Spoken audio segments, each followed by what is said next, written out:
In 1883, an Italian priest named Dom Bosco had a vision of a futuristic city built between parallels 15 and 20 of the Southern Hemisphere. On April the 21st, 1960, that dream became a reality with the inauguration of Brasilia, which was the central pillar of President Juscelino Kubitschek's plan of national development. The idea of moving Brazil's capital inland had first been talked about in the late 19th century, but more than 60 years later, the area that was to become Brasilia still resembled a desert. Kubitschek hired one of the most prominent architects of the day, Brazilian Oscar Niemeyer.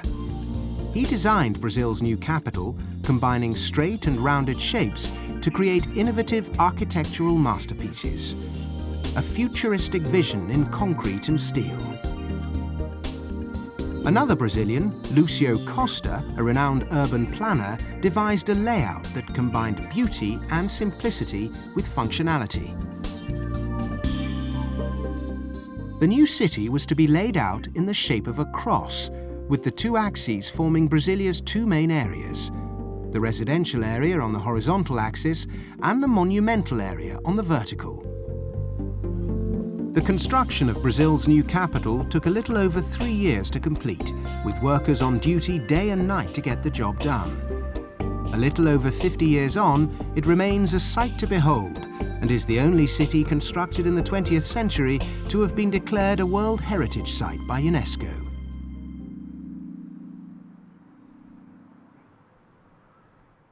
Brasilia's skyline does still change from time to time, and the new Estadio Nacional has certainly caught the eye.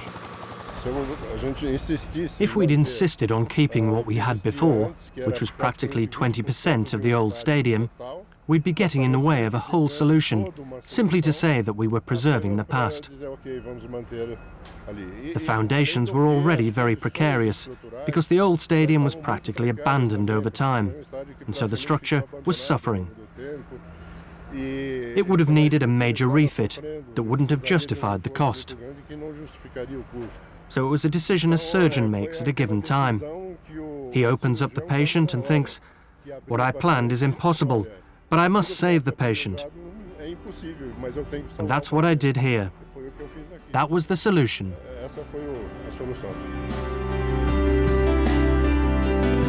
It wasn't an easy decision for Eduardo de Castro Melo to make, as it was his father, Icaro, who designed the old stadium, the Estadio Mané Garrincha, which was knocked down to make way.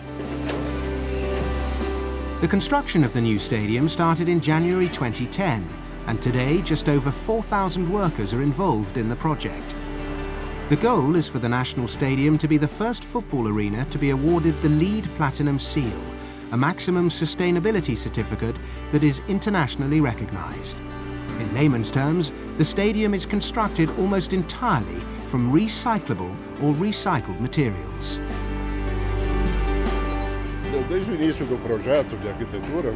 From the beginning of the architectural project, we focused on the LEED certificate and tried to find project solutions that included better conditions for natural ventilation, for natural internal lighting, for the capture of rainwater to use in the pitch irrigation, and the irrigation system for the stadium itself.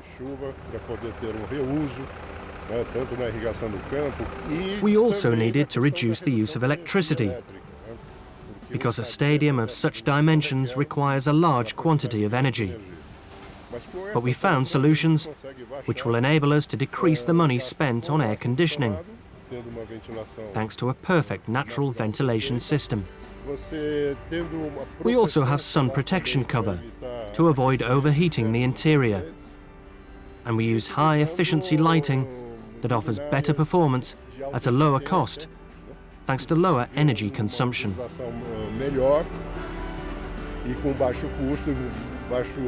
The most important part of all was that within the architecture, we made the covering on the roof out of concrete.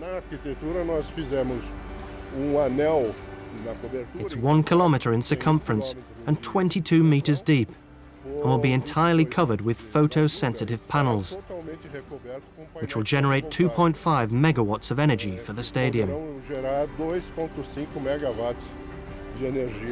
Not all of this energy will be used, so part of it will be passed on to the local network to be utilized by the city. So with all of this and much more, we managed to get a number of points towards the LEED seal. That gives us means to apply for its top-level certificate, the Platinum, which requires over 80 points. We have the potential to get 87. The 70,000 all-seater stadium is due for completion later this year. It will host the opening game at the 2013 FIFA Confederations Cup, as well as 7 World Cup matches 12 months later. In this city of modern architectural treasures, the Estadio Nacional is set to be the largest and most popular of them all. During the World Cup, visitors to Brasilia, the Federal District state capital, will have the opportunity to enjoy more than just the architecture.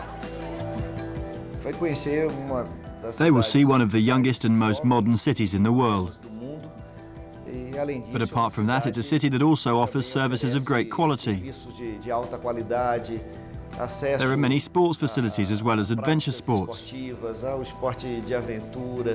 Our central region is in close proximity to other important areas of Brazil with different characteristics, such as the tropical wetland, the Pantanal, and areas of adventure. Our people are welcoming, very hospitable, so showing that to the whole world will certainly increase the possibilities and the desire for people from across the globe to get to know Brazil. By